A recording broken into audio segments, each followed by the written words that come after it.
Hello everyone, आप सभी लोगों का स्वागत है टीचिंग परीक्षा के आज के इस वीडियो में, जिसके अंदर में फ्रेंड्स बीपीएससी टीआरई 4.0 की जो जीके जीएस की एक हमारी विशेष श्रृंखला चल रही है, उसको हम एक कदम और आगे बढ़ाएंगे। जितने भी लोग हमारे साथ में यहाँ पर में जुड़ चुके हैं, उन सभी लोगों का बहुत बहुत स्वागत है। सभी को आदाब, नमस्कार, सत श्री अकाल, ladies and gentleman, boys and girls, आप सभी का स्वागत है। और मैं आप लोगों को बता दूं फ्रेंड्स कि आज भी हम लोग बहुत सारे इंपॉर्टेंट क्वेश्चंस करने वाले हैं। उससे पहले मैं यहाँ पर मैं उन सभी लोगों का बहुत बहुत शुक्रिया करना चाहूंगा जिन्होंने फ्रेंड सेशन को जो है पहले ही सेशन को लाइक कर दिया है। और यहाँ पर मैं सेशन स्टार्ट होने से पहले क्वेश्चन आंसर्स कर रहे थे और एक हेल्दी एटमॉस्फेयर जो है वो क्रिएट कर रहे थे। तो बहुत बहुत शुक्रिया आप सभी लोगों का जिन्होंने भी लाइक कर दिया है, और जिन्होंने नहीं किया जल्दी जल्दी से फ्रेंड सेशन को लाइक कर देंगे। और जहां जहां पर मैं भी शेयर कर सकते हैं सेशन को, टेलीग्राम, फेसबुक, व्हाट्सएप, इंस्टाग्राम, जहां जहां शेयर कर सकते हो जल्दी जल्दी से शेयर कर देंगे। ठीक है, चलिए पहले क्वेश्चन की तरफ में आगे बढ़ते हैं फ्रेंड। देखिए, अब मैं आप लोगों को जो है क्वेश्चंस करवाता हूँ जो एग्जाम में पूछे गए आप लोगों के। अली वर्दी को किस वर्ष बिहार का उपराज्यपाल नियुक्त किया गया था? ठीक है, तो देखिए यहाँ पर मैं आप लोगों का बीपीएससी सीडीपीओ प्रीलिम्स 2018 का क्वेश्चन है यहाँ पर में। तो इन विच ईयर वाज अली वर्दी appointed the deputy governor of Bihar? ठीक है, तो ये एक प्रश्न है आप लोगों का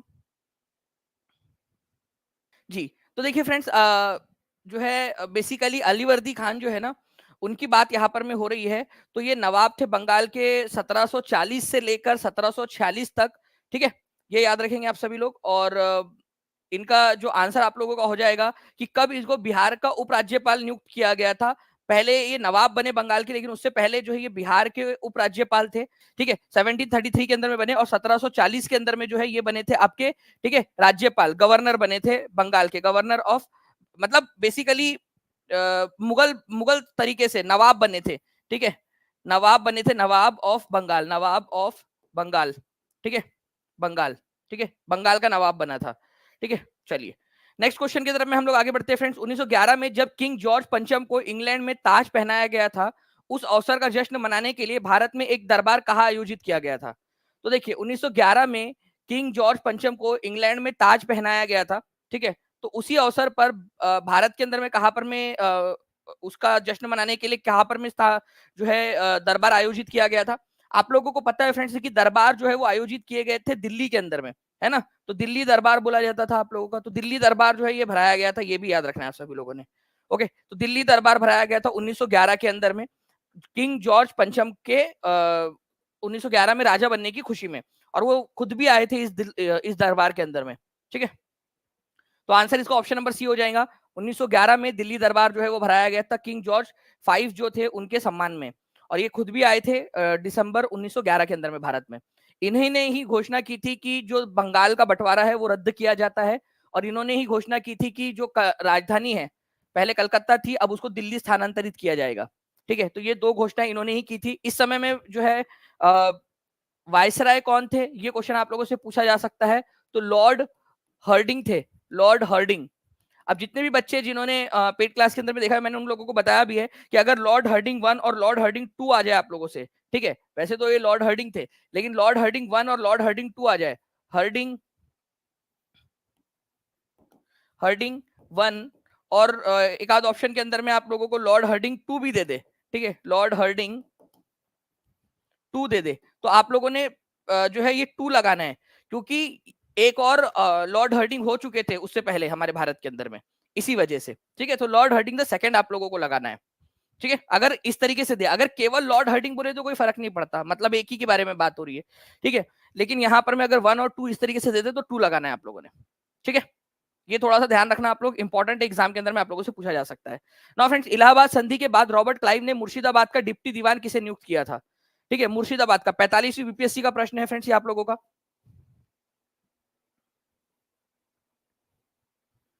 देखिए, इलाहाबाद संधि के बाद रॉबर्ट क्लाइव ने मुर्शिदाबाद का डिप्टी दीवान किसे नियुक्त किया था? हाई लेवल क्वेश्चन है फ्रेंड्स। ठीक है, मोहम्मद रजा खान, सिताब राय, राय दुर्लभ, सैयद गुलाम हुसैन। ठीक है, बताइए जल्दी से इसका आंसर क्या होगा आपका?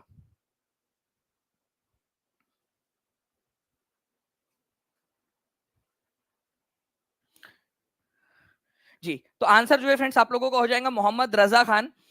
एक सीरीज आती थी, अगर आप लोगों ने कभी देखा हो, डीडी नेशनल के ऊपर में आती थी, ठीक है, डिस्कवरी ऑफ इंडिया नाम से। ठीक है, तो भारत एक खोज, एक सीरीज आती थी। और जवाहरलाल नेहरू की जो पुस्तक थी डिस्कवरी ऑफ इंडिया, उसके ऊपर में आधारित थी। उसके अंदर में जो है ना इसका एक पूरा एपिसोड है। अगर आप लोग चाहोगे तो मैं वो एपिसोड आप लोगों के लिए जो है वो ऐप के ऊपर में, टीची परीक्षा ऐप के ऊपर में अपलोड कर दूंगा। अगर आप लोग चाहोगे कि किस तरीके से वो चीज हुई थी पूरी की पूरी। कितने लोग चाहते हैं? वो एपिसोड है मेरे पास में, ठीक है, डीडी नेशनल का आर्काइव में। और बहुत पुराना है, करीब 20 साल हो गए, 20-25 साल हो गए उसको, ठीक है। तो अगर आप लोग चाहोगे तो मैं आप लोगों के लिए वो अपलोड कर दूंगा, आपको थोड़ा सा समझ में आएगा कि क्या बेसिकली किस तरीके से हुआ था वो चीजें, ठीक है। तो उसके अंदर में जो है मोहम्मद रजा खान के बारे में मतलब वो दिखाया गया है उनको उसमें, ठीक है। मुर्शिदाबाद क्या था, वो सारी चीजें आप लोगों को और भी समझ में आ जाएगी। चलिए नाउ फ्रेंड्स, इसी तरीके का एक और क्वेश्चन भी है जो मैं आपको दिखाना चाह रहा था, ठीक है।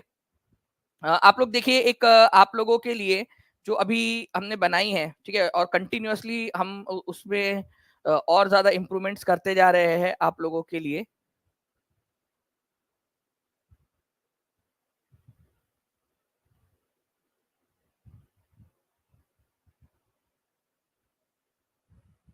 Just a second.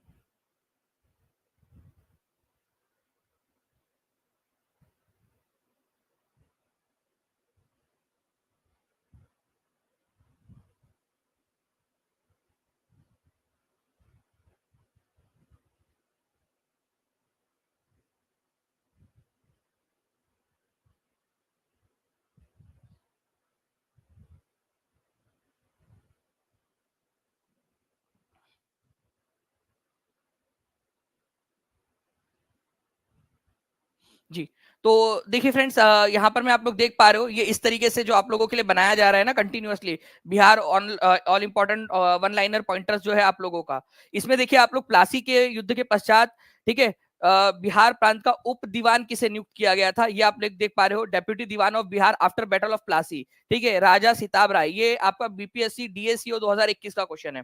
ओके, तो ये इस तरीके से जो आप लोग देख, ये जो पूरे के पूरे क्वेश्चन, और इवन जो है फ्रेंड्स आपका हिंदी इंग्लिश के अंदर में दिया हुआ है आप लोगों को। और ये जो क्वेश्चन आप लोग देख पा रहे हो, ठीक है, अगर मैं इसको यहाँ से रिमूव कर दूं, ये देखिए क्वेश्चन, ये क्वेश्चन 45वीं बीपीएससी में पूछा गया था, जिसमें बोला गया था कि मुर्शिदाबाद का डिप्टी दीवान किसको बनाया गया था इलाहाबाद की संधि के बाद में। तो इस तरह से जितने भी क्वेश्चंस आप लोगों के बनते हैं, जो भी क्वेश्चन आप लोगों के पूछे जा सकते एग्जाम के अंदर में, वो सारे क्वेश्चन आप लोगों के जो है हम लोग यहाँ पर कवर करने की कोशिश कर रहे हैं फ्रेंड्स। हिस्ट्री का जो है आप लोगों का कंप्लीट हो गया है, वो आप लोगों को अपलोड कर दिया जाएगा। साथ ही साथ अब जो है आप लोगों के बाकी के, जैसे ज्योग्राफी भी कल रात में हम लोगों ने बनाने की कोशिश कर रहे हैं हम लोग। 2 रातों से आपको आवाज से भी लग रहा होगा फ्रेंड्स की नींद नहीं हुई है पूरी तरीके से, क्योंकि दो दो रातों से कंटिन्यूअस डे नाइट वर्क आप लोगों के लिए चल रहा है। चलिए नाउ फ्रेंड्स, आगे बढ़ते हम लोग। किस समाचार पत्र में पहली बार बाइकआउट घोषित किया गया था, ये बताइए, शब्द का इस्तेमाल किया गया था बाइकआउट शब्द का,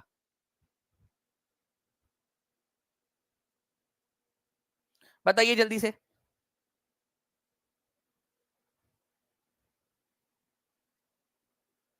किस समाचार पत्र में बाइकआउट शब्द पहली बार घोषित किया गया था? ठीक है, संजीवनी, Hitavadi, Jugantar, Amrita Bazar, none of the above, more than one of the above. देखिए फ्रेंड्स, जब बंगाल का बंटवारा किया गया, ठीक है, तो जो अंग्रेजी चीजें थी या विदेशी जो चीजें थी, ठीक है, चाहे विदेशी कपड़े हो, विदेशी सामान हो, विदेशी ठर्रा हो आपका, ठीक है, तो आप लोगों ने वो पीना बंद कर दिया था, ठीक है, विदेशी चीजें नहीं पिएंगे, विदेशी मतलब देसी दारू पी के हंगामा मचाएंगे, विदेशी नहीं पिएंगे, लेकिन विदेशी कपड़े नहीं पहनेंगे, खादी के कपड़े पहनेंगे, विदेशी कॉलेजेस में नहीं जाएंगे, देसी मतलब जो भारतीय लोगों के कॉलेजेस है उसमें जाएंगे, ठीक है। तो इस तरीके से जो बाइकआउट था, विदेशी चीजों का बाइकआउट, ये पहली बार जो इस्तेमाल किया गया था फ्रेंड्स, ये किया गया था संजीवनी नाम का जो अखबार था उसके अंदर में पहली बार, ठीक है, 6 जुलाई 1905 के अंदर में जो है बाइकआउट, ठीक है, इन्होंने शब्द का इस्तेमाल किया था। फिर बाद में धीरे धीरे कांग्रेस ने इसको अपना लिया। ओके, कांग्रेस ने इसको अपना लिया, अदरवाइज सबसे पहले किसने इस्तेमाल किया था बाइकआउट शब्द का? ठीक है, संजीवनी नाम के अखबार ने। तो आंसर याद रखना है आप लोगों ने, आंसर हो जाएगा आपको option number 1। Okay, now next question की तरफ में आगे बढ़ते हैं हम लोग फ्रेंड्स। यहाँ पर में, अच्छा, ये संजीवनी नाम का अखबार किसने निकाला था, ये भी अगर पूछ लिया जाए तो के मित्रा ने निकाला था, ये याद रख लेना आप लोग, के मित्रा, संजीवनी नाम का अखबार के मित्रा ने, ठीक है। उसके बाद में जो है फ्रेंड्स, अगर मैं आपसे बात करूं कि पृथ्वी की सतह का कितना प्रतिशत भूमि से ढका है, ठीक है, पृथ्वी की सतह का कितना प्रतिशत भाग है जो भूमि से ढका हुआ है?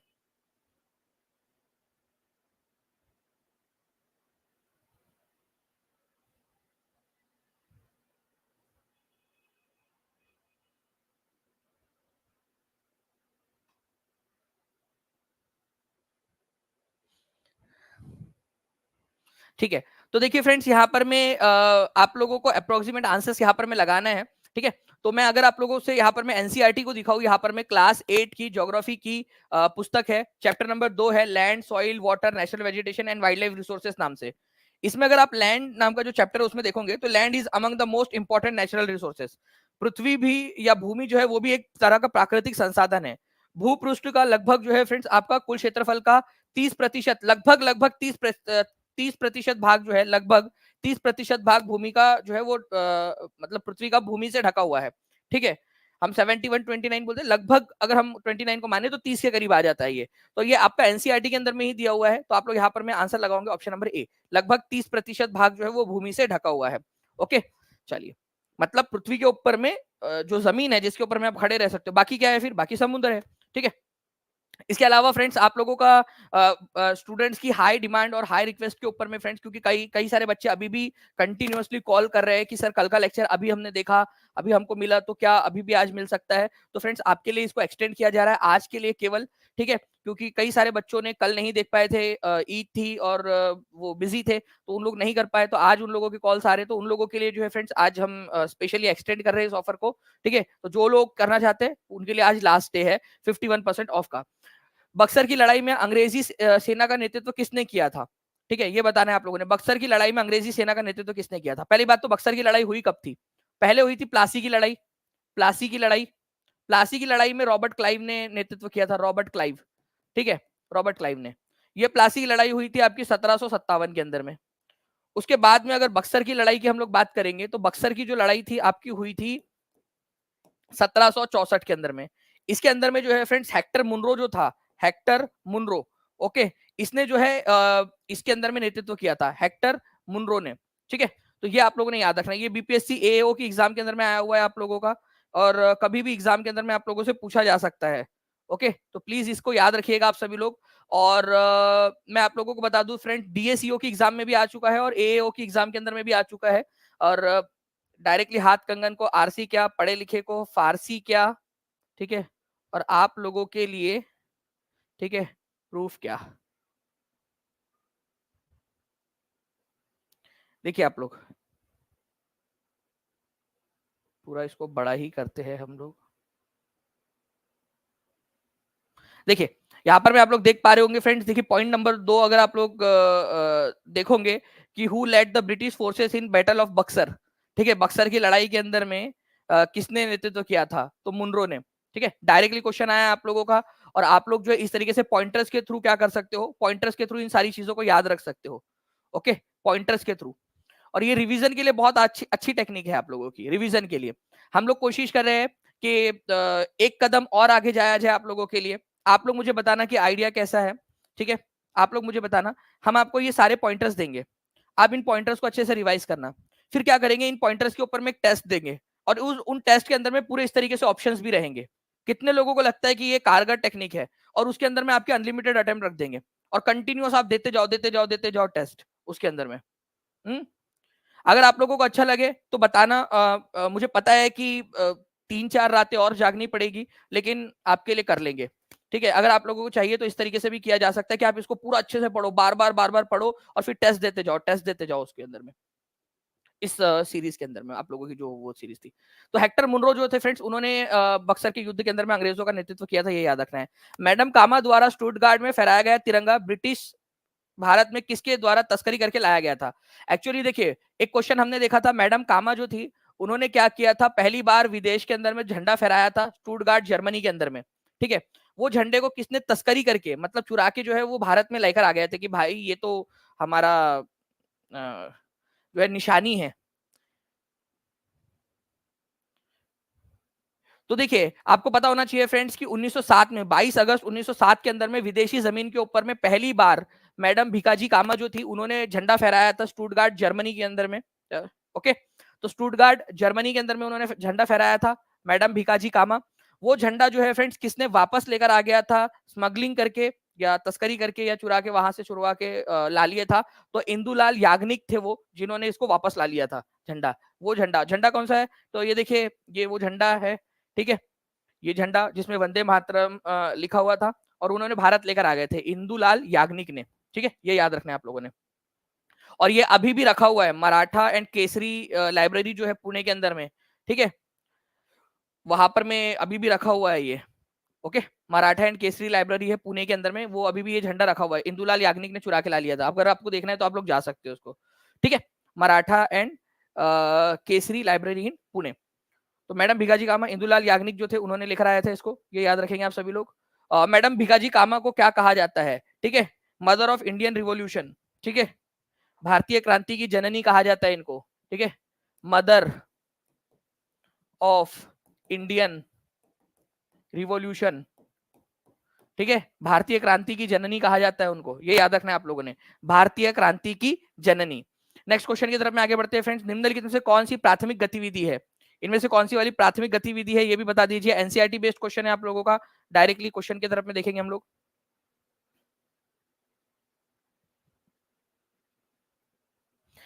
तो प्राथमिक गतिविधि का मतलब क्या होता है, जो डायरेक्टली नेचर से प्राप्त हो, आप लोगों को नेचर प्रकृति से प्राप्त हो, ठीक है।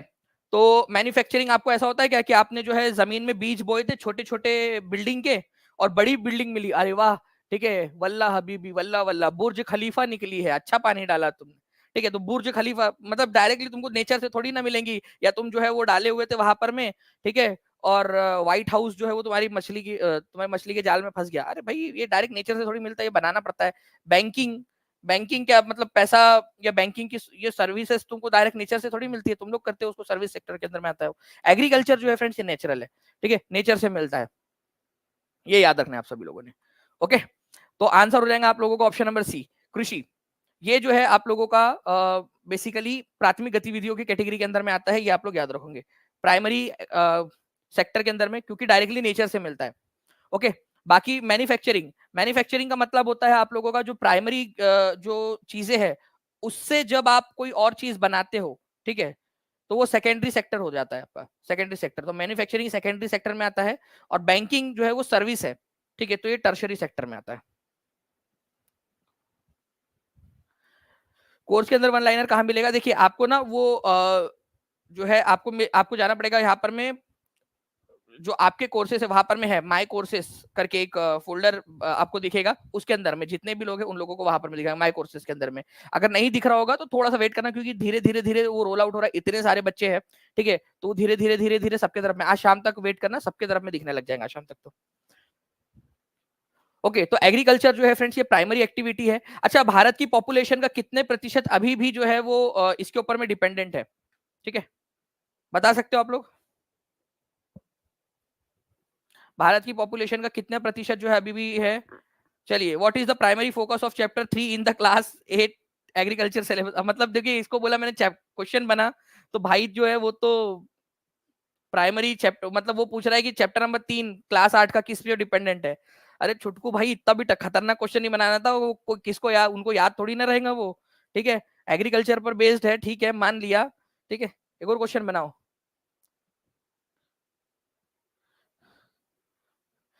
Which of the following best describe the term agriculture as discussed in this chapter? The process of managing natural resources, the science of planting and harvesting crops and raising animals, the study of rural commitment, exploring of urban landscape. अब बताओ चलिए यहाँ पर में क्या होगा, agriculture शब्द को सबसे अच्छे से कौन करता है, तो एग्रीकल्चर देखिए friend is the science of planting and harvesting crops, ठीक है, साथ ही साथ एनिमल जो पशुपालन होता है ना वो भी एग्रीकल्चर की कैटेगरी में ही आता है। तो ये याद रखना है फ्रेंड्स आप लोगों ने कि साथ जो है आपका, देखिए इसने थोड़ा सा क्वेश्चन को और ज्यादा एडवांस लेवल पे अपने तरफ से उसने बना के दिया हमको। तो क्रॉप्स, फ्रूट्स, वेजिटेबल्स, फ्लावर्स, इनको तो ग्रो करना ही करना है, साथ ही साथ लाइफ स्टॉक, लाइफ स्टॉक का मतलब होता है पशुपालन, ठीक है, तो पशुपालन जो है आप लोगों का पशुधन का पालन, ये भी आपका एग्रीकल्चर की कैटेगरी में ही आता है, तो इसको भी प्लीज याद रखिएगा। अगर सेशन पसंद आया है, ठीक है, अगर छुटकू का क्वेश्चन पसंद आया तो यार एक बार छुटकू के लिए भी लाइक तो बनता है यहाँ पर में कम से कम एक, ठीक है। तो जल्दी से जो है फ्रेंड्स सेशन को लाइक कर देंगे सभी के सभी लोग, और जिन्होंने भी चैनल को सब्सक्राइब नहीं किया चैनल को सब्सक्राइब जरूर कर लेंगे। जो भी बच्चे जो टीचिंग परीक्षा के प्रीमियम कंटेंट के साथ में जुड़ना चाहते हैं वो जुड़ सकते हैं फ्रेंड्स, ठीक है। नाउ फ्रेंड्स, रॉबर्ट, भारत में ब्रिटिश शासन की स्थापना करने वाला व्यक्ति कौन था, ठीक है, किसको माना जाता है कि उसने ब्रिटिश शासन की स्थापना की भारत के अंदर में। 1400 से ज्यादा लोग देख रहे हैं फ्रेंड्स, ठीक है, 973 हो चुके हैं अभी लाइक्स यहाँ पर में, तो जल्दी जल्दी से सेशन को लाइक भी करते रहेंगे।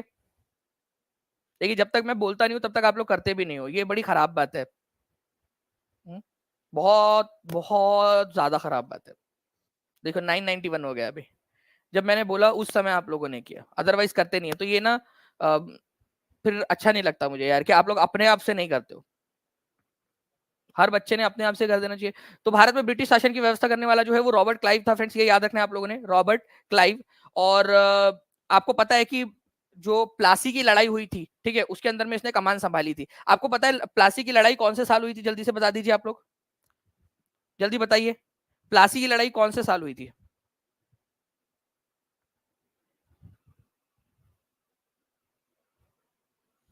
ठीक है, ये आप लोगों का बीपीएससी ए ही आपको दिख रहा है यहाँ पर में पेपर 3 के इसमें पूछा था आप लोगों का। ठीक है, बीपीएससी ए की एग्जाम के अंदर में मैं आप लोगों को जो है ना फ्रेंड्स ये दिखा देता हूँ कि ये क्वेश्चन कहाँ से उठाया गया था। ठीक है, मैं ये क्वेश्चन आप लोगों को दिखा देता हूँ कि ये क्वेश्चन उठाया कहाँ से गया था।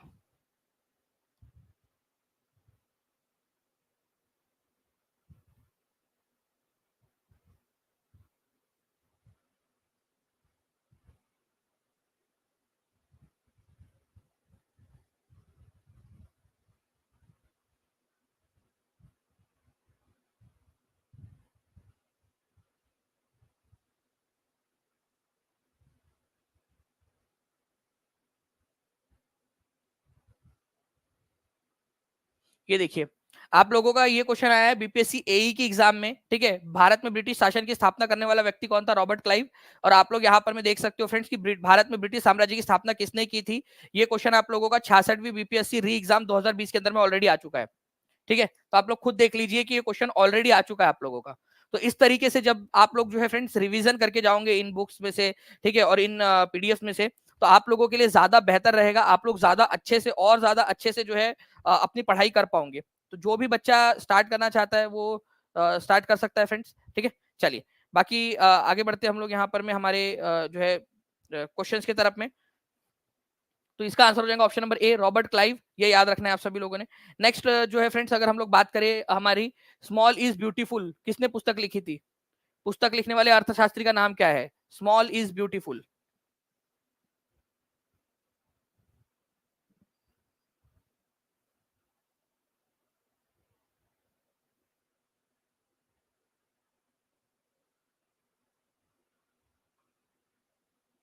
अब देखिए ये स्मॉल इज ब्यूटीफुल जो है ना फ्रेंड्स, ये आप लोगों से ऐसे ही ऐसे ही हवा में नहीं पूछ रहे, ये एनसीईआरटी के अंदर में दिया हुआ है इसीलिए पूछ रहे। स्मॉल इज ब्यूटीफुल नामक जो पुस्तक है फ्रेंड्स, ठीक है, ये एक पुस्तक थी आप लोगों की जिसका उल्लेख आपको एनसीईआरटी के अंदर में भी मिलता है। तो मैं डायरेक्टली आप लोगों को एनसीईआरटी का भी दिखा देता हूँ यहाँ पर मैं। ठीक है,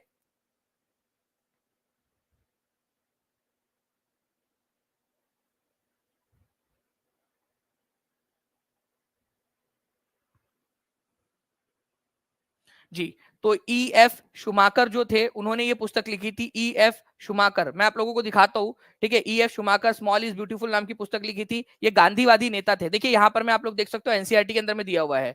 ठीक है, at the international level the club of Rome advocated resources conservation for the first time. पहली बार रिसोर्स कंजर्वेशन की बात कहां पर में हुई थी? ठीक है, क्लब ऑफ रोम के अंदर में 1968 के अंदर में। ठीक है, उसके बाद में 1974 के अंदर में शुमेशर या शुमाकर जो प्रोनाउंसिएट किया जाता है उनका, उनकी पुस्तक स्मॉल इज ब्यूटीफुल में इस विषय पर गांधी जी के दर्शन की बार से पुनरावृत्ति की गई। गांधी जी ने भी कहा था एक बार कि भाई हमें रिसोर्सेस को बचाना चाहिए, कंजर्व करना चाहिए। तो स्मॉल इज ब्यूटीफुल नाम के अंदर में शुमाकर या सुमेशर, जो भी आप लोग प्रोनाउंसिएट करना चाहो, ठीक है, लेकिन आप लोगों को इतना याद रखना है क्योंकि इसको शुमाकर और सुमेशर दोनों तरीके से किया जाता है। मैक्सिमम जगह पे इसको शुमाकर लिख कर आएगा फ्रेंड्स, क्योंकि जब भी आप इसका ट्रांसलेशन करते हो तो शुमाकर लिख कर आता है। ठीक है, अच्छा एक और चीज आपको बताता हूँ कि एनसीए जो एग्जाम्स होती है उसके अंदर में अगर हिंदी और इंग्लिश के अंदर में, ठीक है, कभी भी अगर डिस्क्रिपेंसी आती है और एग्जामिनर अगर उस एग्जाम उस क्वेश्चन को कैंसिल नहीं करना चाहता है तो इंग्लिश वाला जो वर्जन होता है उसको प्राथमिकता दी जाती है।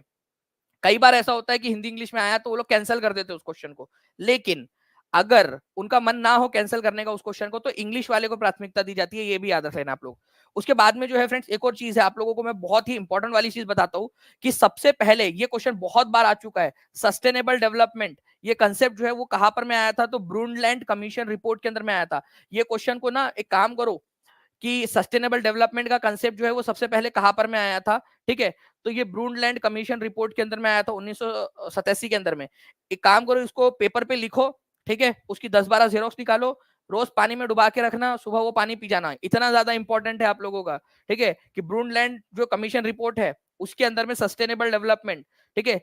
तो यहाँ पर मैं सस्टेनेबल डेवलपमेंट, सतत पोषणीय विकास की बात सबसे पहले आप लोगों की कहां पर में आई थी, तो ब्रूनलैंड आयोग रिपोर्ट 1987 के अंदर में आई थी, ये याद रखेंगे आप सभी लोग, ठीक है, 1987 के अंदर में।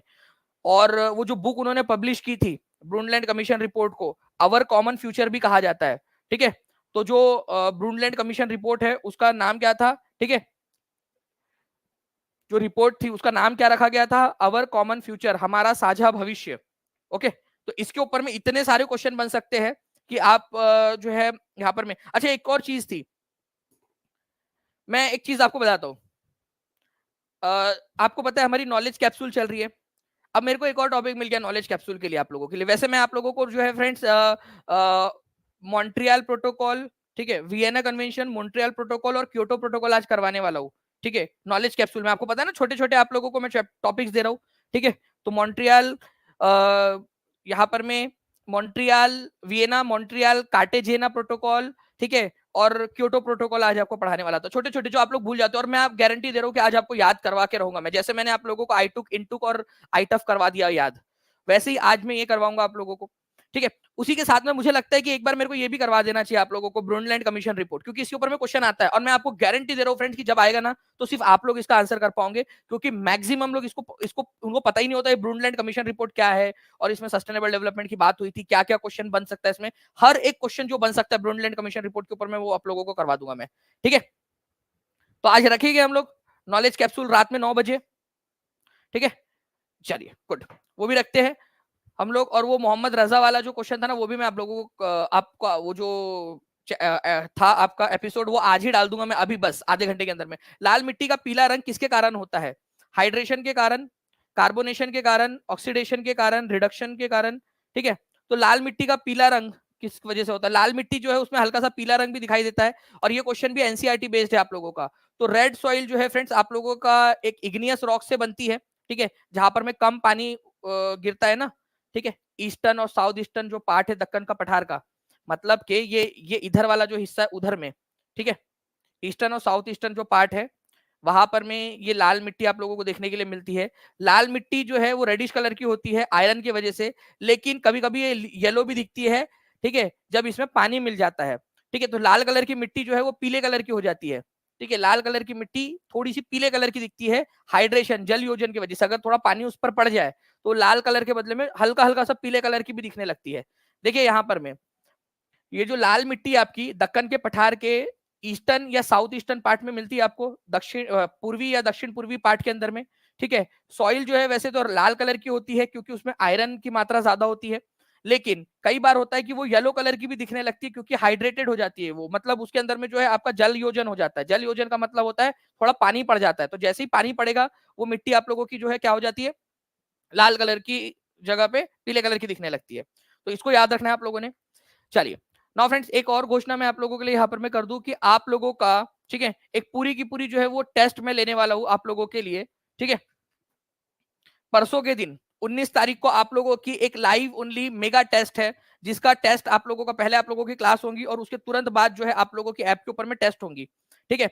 तो एक तो सभी बच्चे जिन्होंने भी फॉर्म फिल नहीं किया है वो नीचे में फॉर्म फिल कर देंगे, और उसके बाद में, ठीक है, उसके बाद में जो है फ्रेंड्स मैं आप लोगों की परसों के दिन लाइव पोल के साथ में जो है हम लोग यहाँ पर में क्लास लेंगे, ओके। 60 क्वेश्चन की लगातार पूरी कंप्लीट क्लास, और उसका सिलेबस क्या होगा, जो अभी मैंने इस सीरीज के अंदर में क्वेश्चन कराया है इसकी प्लीज प्लेलिस्ट प्रोवाइड करवा दी जाए कमेंट के अंदर में, टेलीग्राम के ऊपर में, हर जगह पे टीम प्लीज मैं रिक्वेस्ट करूंगा, ठीक है, बच्चों तक पहुंचा दी जाए। तो प्रोजेक्ट टाइगर जो है फ्रेंड स्टार्ट किया गया था आप लोगों का कब, ठीक है, प्रोजेक्ट टाइगर 1992 में, 1979 के अंदर में, 1982 में, 1973 में, none of the above, Project Tiger, ठीक है। तो प्रोजेक्ट टाइगर ये भी एनसीईआरटी में दिया, वैसे आप लोगों को पता भी होना चाहिए फ्रेंड्स इसके बारे में। प्रोजेक्ट टाइगर जो है आप लोगों का स्टार्ट हुआ था 1973 के अंदर में, ठीक है, टाइगर्स को कंजर्व करने के लिए, ओके। तो काफी सारे जगह है जहां पर में टाइगर रिजर्व बनाए गए हैं, जैसे कि कॉर्बेट नेशनल पार्क उत्तराखंड के अंदर में, ठीक है, उसके बाद में सुंदरबन नेशनल पार्क है, वहां पर में भी टाइगर रिजर्व है आप लोगों का। बांधवगढ़ नेशनल पार्क है आपका मध्य प्रदेश के अंदर में। मानस टाइगर रिजर्व है आसाम के अंदर में। पेरियार टाइगर रिजर्व है केरल के अंदर में। इसके अलावा बिहार के अंदर में कौन सा टाइगर रिजर्व है, जल्दी बताइए। बिहार के अंदर में कौन सा टाइगर रिजर्व है, ये कमेंट करके आप लोग बताएंगे। मैंने बहुत बार बताया आपको, ठीक है, बिहार के अंदर में एक इंपॉर्टेंट वाला टाइगर रिजर्व, ठीक है। दूसरी चीज मैं आप लोगों से पूछना चाहूंगा, जो बच्चे पुराने बच्चे हैं ना, जो रेगुलर टीचिंग परीक्षा के साथ में जुड़े हुए, मैं लिंक करके पढ़ाना पसंद करता हूँ। बिहार में सेकंड नंबर का टाइगर रिजर्व कौन से जिले में खोलने की योजना बना रही है बिहार सरकार? बिहार का सेकंड नंबर का टाइगर रिजर्व, ये भी बताएंगे आप लोग। ओके, चलिए, तो ये भी आप लोग आंसर करते रहेंगे। बाकी जो है फ्रेंड्स, अभी पवन सर की क्लास है, आप लोग उसको भी देखिए। तब तक जो है मैं आप लोगों की पेड क्लास के अंदर में आप लोगों के लिए वो अपलोड कर दूंगा फ्रेंड्स, ठीक है। जो भारत एक खोज वाला मैंने एपिसोड आपसे बोला था ना, रजा खान वाला, वो ताकि आप थोड़ा समझ सके उसको। इंटरटेनमेंट के लिए पर्पज से देख सकते हैं, नॉलेज भी मिलेगा आप लोगों को उसमें, ठीक है। तो 51% ऑफ का आज जो है फ्रेंड्स एक्सटेंड कर दिया गया है स्टूडेंट की हैवी डिमांड के ऊपर में। तो आज आप लोग इसको एंजॉय कर सकते हो। जो भी पर्क्स है, जो भी सारे बेनिफिट्स है, वो भी आज के लिए एक्सटेंड कर दिए गए हैं। तो जो बच्चे कल रह गए थे, ठीक है, किसी भी कारण से छुट्टी थी और बहुत सारे जो बच्चों के मैसेज आ रहे थे, ठीक है, तो आप लोग जो है अभी इसका लाभ उठा सकते हो। ओके, चलो, thank you very much friends. मिलते हैं हम लोग हमारे नेक्स्ट लेक्चर में। तब तक के लिए take care and bye. God bless you all. और अभी पवन सर की क्लास है, आप पवन सर की क्लास भी देख लीजिए। और जो बच्चे टेस्ट देना चाहते हैं, ठीक है, वो टेस्ट दे सकते हैं। और प्लेलिस्ट की लिंक आप लोगों के लिए जो है यहाँ पर में पिन कर दी गई है। तो प्लेलिस्ट जरूर आप लोग जो है फ्रेंड्स यहाँ पर में देख लीजिए अच्छे से।